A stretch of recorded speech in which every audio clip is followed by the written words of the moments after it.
أعوذ بالله من الشيطان الرجيم بسم الله الرحمن الرحيم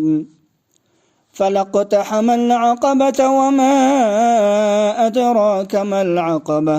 فك رقبة أو إطعام في يوم ذي مسغبة يتيما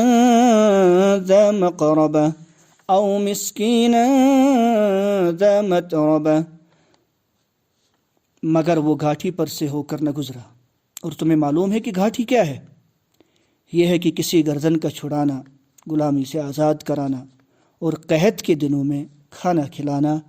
کسی یتیم رشتہ دار کو اور کسی خستہ حال مسکین کو۔ ان آیتوں میں یہ کہہ کر کہ وہ گھاٹی پر سے ہو کر نہیں گزرا، یہی بتانا مقصود ہے کہ جو لوگ اصلی اور حقیقی کامیابی کی منزل کی طرف قدم بڑھا رہے ہیں،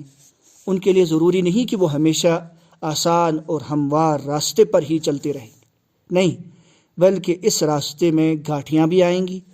ناپسندیدہ حالات سے بھی دوچار ہونا پڑے گا اور مشکلوں سے بھی واسطہ پڑے گا، اور جب تک دشواریوں کی ان گھاٹیوں کو پار نہیں کیا جائے گا، منزل کی طرف بڑھنا ممکن نہیں ہوگا۔ زندگی کی حقیقی کامیابی حاصل کر لینے کے لیے مشکلات کا سامنا کرنا ہی پڑے گا۔ کامیابی کی منزل کی طرف جانے والے مسافر کے راستے کی ایک اہم گھاٹی یہ ہے کہ وہ دوسرے انسانوں کی مصیبت اور تکلیف کو دور کرنے کی کوشش کرے، کمزوروں کا سہارا بنے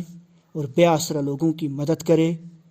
اس سلسلے میں اللہ تعالیٰ نے سب سے پہلے غلامی کی طرف متوجہ اور پھر بھوک اور پھر مفلسی کا ذکر فرمایا ہے۔